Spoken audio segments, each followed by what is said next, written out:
Good afternoon. Welcome to the Education and Culture Committee. Today is Thursday, March 20th. This session is one I've been looking forward to because we've got our great friends from Montgomery College to discuss their FY26 capital budget amendments and the FY25 through 30 CIP. As I'll start, as I always do when I talk about Montgomery College, the number 10 ranked community college in the country, or higher. You know, that's the baseline out of 1,000. And we're just so proud of everything that you all have done and continue to do for our students. The mission remains mission critical, especially as we head into the choppy waters that we're in right now. And I know one of the things that helps me sleep better at night is knowing that we've got Montgomery College. And so really appreciate you all. Dr. Williams, thank you. I just want to say for joining our budget forums. I know we have one more coming up, and looking forward to that. So I'll turn it over to Mr. Prouty for any opening comments, and then we'll come to you, Dr. Williams. I just wanted to let the committee know that I have prepared some slides so we can work through the packet in that way. So I will take over as soon as folks from MC have finished. Sounds good. There you go. Dr. Williams, do you have anything you want to say at the beginning? I would, and thank you very much for the opportunity to share a few words, Council Vice President. And good afternoon. Good afternoon, Council Vice President. Good afternoon, Councilmember Albernaz, Councilmember Mink. It's great to be here with you. Thank you for letting us share some words, and thank you for your continued support of Montgomery College and moving forward our awesome county, everything you do day in and day out. So just start off by saying thank you. Montgomery College, as you shared, Council Vice President, is strong. We are strong and we are committed, and wanted to express that at this time and place to reiterate what you shared even during this tumult that we see. Your community's college remains dedicated to its mission, right, to its tradition of diversity and equity and inclusion, and to its trajectory that very much includes diversity, equity, and inclusion. So, and strong, we're serving more than 45,000 students, right, which is something we haven't done in a few years. Based on our transmittal at the time, we were 7% up in increase in enrollment, which is on top of an 11% increase from last year. So when we think about that, and we think about that return on investment, all in, your community's college provides a $1.4 billion economic impact every year. $1.4 billion based on our last economic impact study. And we know where it happens. It happens in the places and spaces that create Montgomery College, right? From our auto bays to our biotech and cybersecurity labs to our mock hospital rooms. These facilities provide the equitable learning environments to deliver post-completion success. And now, East County Education Center, right? About to turn 1 year old, right? It's toddling. However, our feasibility study indicated 1,000 students. We'd serve 1,000 students in phase 1. And less than a year into East County Education Center, we've served more than 1,500 residents, more than 1,500 students. So just as a point of pride, and here our residents can look at careers in healthcare and early childhood education, IT, and gain hands-on training. And it's just these individuals, when they leave, regardless of whether they are at Tacoma Park, Silver Spring, Rockville, Germantown, East County Education Center, they're becoming the biotech workers, right, at GSK and AstraZeneca. They're becoming nurses at Holy Cross. They're becoming financial and policy analysts. Ashante, right in front of us, right? Montgomery. Is that Ashante or Hayshante? I was like, hi. Either one would have been appropriate. As in hello. As in, yes. I haven't brushed up on my French, so yes, it was. So yes. Hello, more formal, Shante. So we are the community's college, and you know this. So I'll close out by sharing some of the things that we have been doing, and just to highlight them again, so that you are even more secure in the investment that you continue to make, and that we are so appreciative. When we look at labor data, which we do via Lightcats, which we have and we continue to do, we're able to analyze what is happening right in the current economic situation and workforce situation, and we're able to foreshadow what is going to occur. We have deep relationships with our business and industry leaders to identify what their needs are, and they help us build our curricula. Right, we're consistently surveying and engaging in labor market data and our surroundings to really create these educational opportunities. And that leads us to, in the last 30 or so seconds, our fiscally prudent budget. Right, it is these are our needs are what we need. We always come with what we need. And that's our theater arts building. It's a space where emerging artists can develop their new skills and then join in the robust workforce right here. In our area, the Germantown Student Services Center will give students easy access to the services they need to obtain meaningful credentials. Our Rockville Library needs serious attention. Libraries provide access to textbooks, to precious study spaces that are often lacking for some of our students, among many other resources that the library provides, and of course addressing deferred maintenance. And we all agree that we need a full-service campus in East County. And you'll see that this budget really keeps that driving forward. So in closing, just saying thank you so very much. It was great to see all of you at the Leggett Building ribbon cutting. Buildings like those show what facilities can do and how facilities can impact our community, right? And how facilities can illustrate that regardless of your zip code, you are able to access high quality, equitable educational experiences that will lead to post-completion success in helping our county thrive. So again, Council Vice President, council members, thank you for the opportunity to be here. Thank you for all of your support. Thank you so much, Dr. Williams and team. And Shantae, if you want to, there's a seat if you want to come up. Okay. I know you got both. I know you got the dynamic duo here. Mr. Prouty, turn it to you. Thank you. I neglected earlier to introduce myself. I'm Doug Prouty, Senior Legislative Analyst for the Council. And I wanted to thank all the folks from MC for being here today, in particular Ms. Schramm, who was immensely helpful in helping me prepare the packet. So thank you so much for your good work. So the first thing I want to just highlight for the Council, there we go, for the committee, I should say, is the overall ask in terms of the CIP. MC has submitted an amended CIP adding $12.4 million over the 6-year period. So we'll go through the details of that in a moment. Here is a chart which lists each year and the allocations asked for. The county executive has concurred with MC's request. And so we're going to go through each individual item that is amended, but this gives you an overview of where we are in terms of the next 6 years and then beyond those 6 years as well. This is included on page 1 of the packet. So the first item we have, oops, wrong way. There we go. The capital renewal. For capital renewal is a request of a $3 million increase for FY26. The capital renewal program includes improvements and modifications in terms of replacing building systems, HVAC, electricity, plumbing, and updating buildings to codes and regulations. The council executive has approved this addition for FY26, and council staff concurs. Comments from you all? No? Okay. Any comments from colleagues? Without objection. Thank you. The next item is college-wide library renovations. There's an addition here of $864,000 for FY26. This is to fund the renovations for the Rockville and Tacoma Park Silver Spring libraries.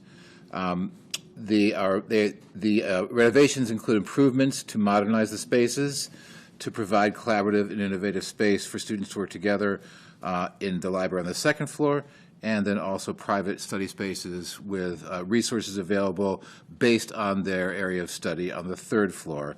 So again, this is an increase for FY26 of $864,000. County executive recommends approval. Council staff concurs. Without objection. Thank you.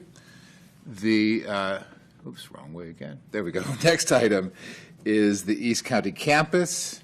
The East County campus, there is an ask of a deferral of $5 million from FY26 to FY27.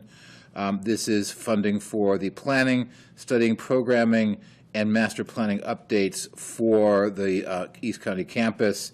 A note here is that land acquisition, design, and construction will be funded after this initial plan, and that is not included in this budget, but is in the forecast for the next 6 years. So the request is to defer $5 million from FY26 to 27. County Executive recommends approval. Council staff concurs. Yeah, no, Councilman Mako, have a question or a comment on this. My only question would just be, obviously no decrease in funding here, just sliding a little bit, how that will impact. We are all committed to making sure that this campus happens, especially given we're already serving 1,500 students at the center, so. Yes. Already serving 1,500 students, and we already requested and received approval from middle states to offer full degrees at East County Education Center. So another point of pride for that. And this does not affect the overall timeline, just shifts in projects is really what it represents, but it does keep us on track. Mr. Klett, is there something more you want to add about that? I would just add, thank you, Dr. Williams. I would just say that the work around site identification, working with the executive staff, and thanks to the team there, working with Ken and others, is continuing. We are working also in monitoring how the developer at the Viva White Oak is progressing, knowing that that's a really big lift. And at the same time, the college is also doing its due diligence steps as we are identifying, as we're required to do, alternative sites to see how they would fit. Clearly, there is great energy around the Viva White Oak, but certainly the economics of all of those pieces need to come together. The Board of Trustees at 2 meetings ago did approve funding for us to engage a master planner, and it's coincidentally the same firm, Canon Design, with whom we worked on the facilities master plan.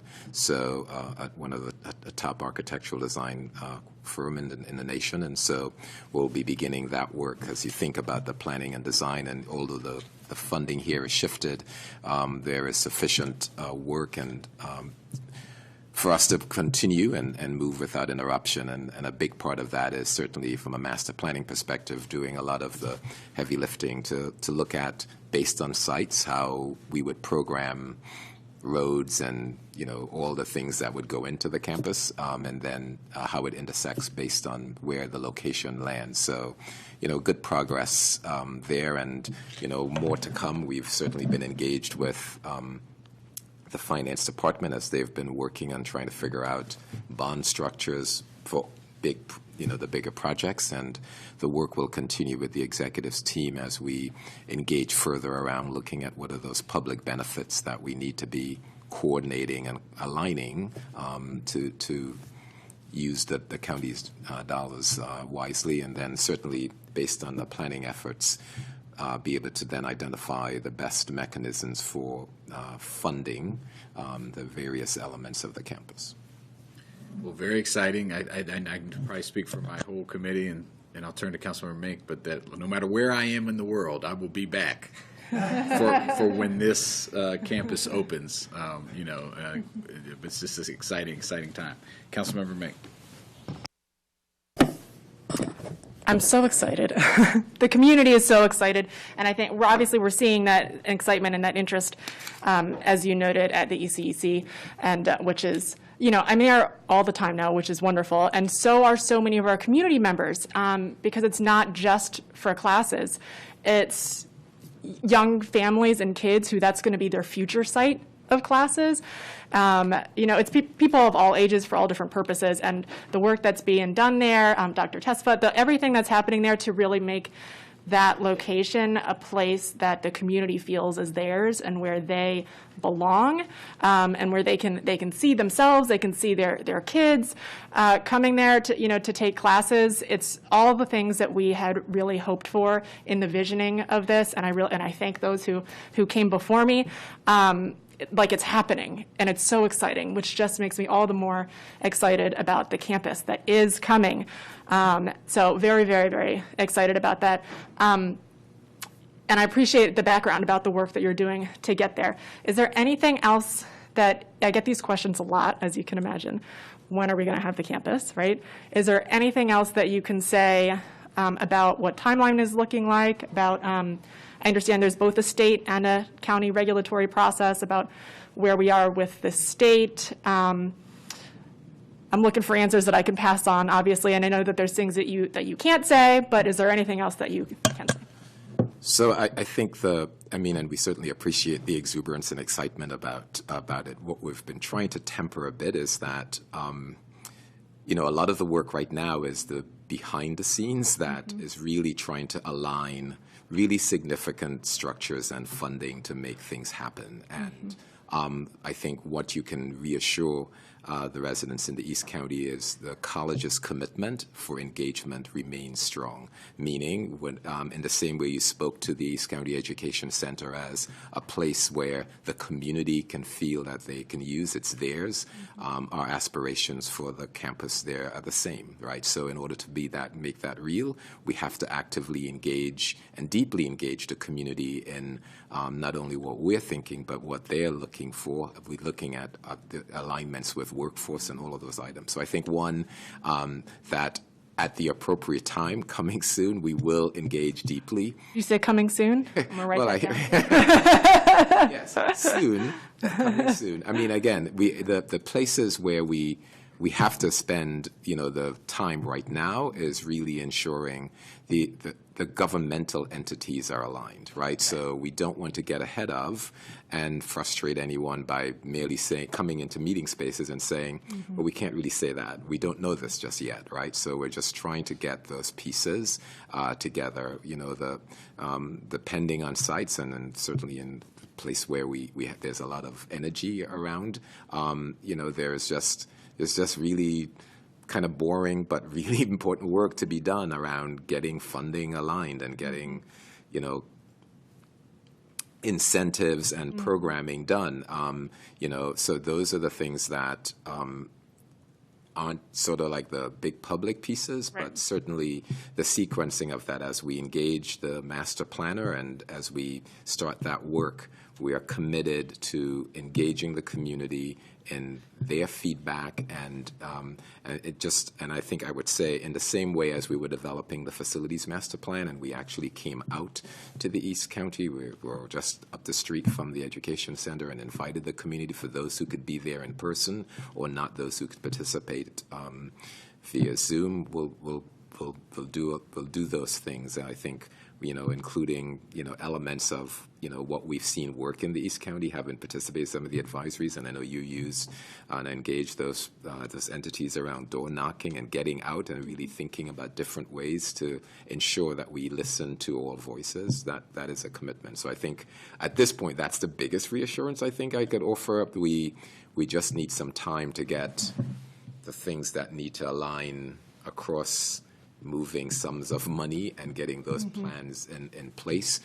From a state perspective, right, the immediate steps for us are around, completing those alternative site assessments and looking at that due diligence as soon as next week. We'll be out there looking at a site, and we'll have another one teed up shortly thereafter. Those sites we can't really publicize because people then is looking at ways to jack the cost of those things up and skew how we might then be able to assess and report out what that looks like. But certainly that is real work. Yes. Well, that's great. That's helpful. I think it makes it very tangible to know that you all are out there and you're looking at the sites. It is behind the scenes work right now, and we want to make sure that you have the time to get that right. And wherever this campus is located, it's going to be a tremendous benefit, to the folks there and to the businesses there as well. We are going to need partnership on the government side and others as well. And so making sure that you have time to get that right and we're able to finance this properly is obviously critical, and people are very, very excited. So thank you. So thank you for that. Ditto. Councilmember Albanese. Thanks so much. So it's good seeing everybody. Good afternoon. So a couple of thoughts. One, really appreciated you leading off with the economic benefit that has been quantified that Montgomery College and the universities of Shady Grove have provided to our community in the billions. It's extraordinary. And I think this East County campus will significantly add to that in a part of the county that is really hungry for that level of economic development. And I just want to go on record continuing to encourage you all to be bold and innovative in your approach for this campus. I've shared publicly many times my personal passion of having an arena or something to that degree, which could host high school graduations, provide different conference room space and availability that could bring in revenue for the college in a myriad of ways, and would also be a huge economic driver in that community, bringing thousands of people for entertainment and then staying, to go to restaurants and just adding to the quality of life of all of us. So I really want to continue to thank all of you. I'm excited about hearing more what the community engagement plans will be, because I've seen lots of projects in this county for many years, but one of the things that I know the college, among the many things you all do well, is community engagement. You've got a rock star team, and we stand ready to support you all in that effort, and please never hesitate to leverage our contacts and the relationships that we have, which could be helpful, especially as you continue to envision and actually execute this bold plan. So thank you.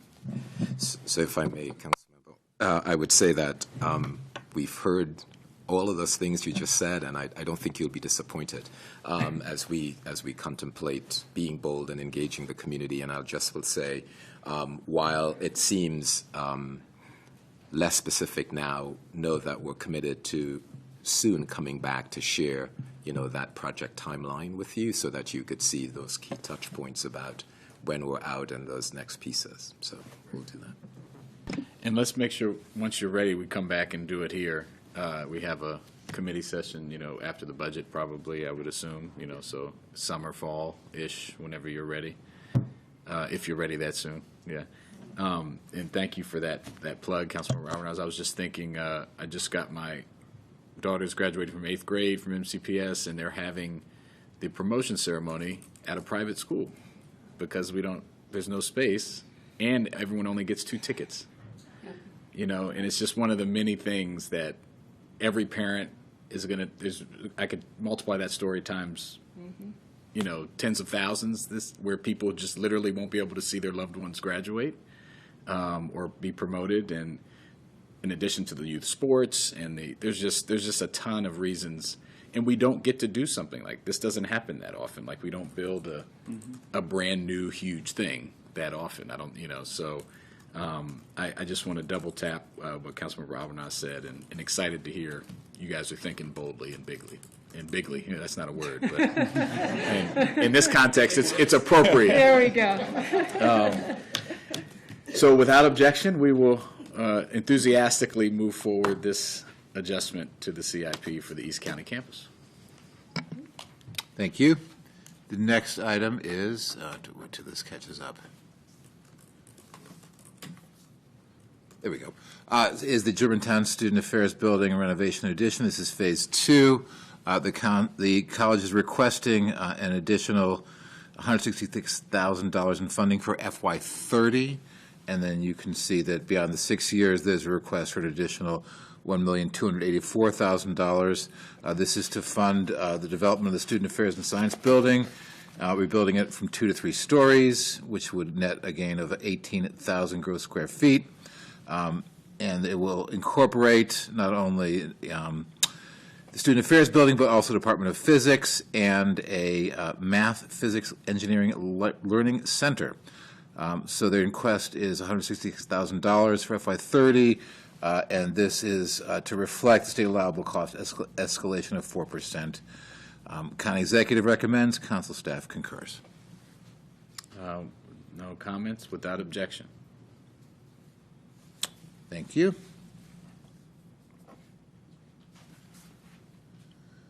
Oh, come on. There we go. Germantown Student Services Center, the next item. This is in addition for the new Student Services Center, which would be about 150,000 square feet. It will house also the provost office, media, academic, computing support functions, a library, and a bookstore. The college is requesting an increase of $5 million to include the state allowable cost escalation of 4%. It is spread out through FY26 through FY29, and the county executive recommends approval. Council staff concurs. Without objection. Great, thank you. Last two here, planned life cycle asset replacement. The request here is for an additional $3 million for FY26. This includes life cycle renewal and replacement program. It is targeted to improve and fix deteriorating facilities and take care of deferred maintenance. So the request is $3 million for FY26. County executive recommends, and council staff concurs. Without objection. We like to take care of our facilities. There you go.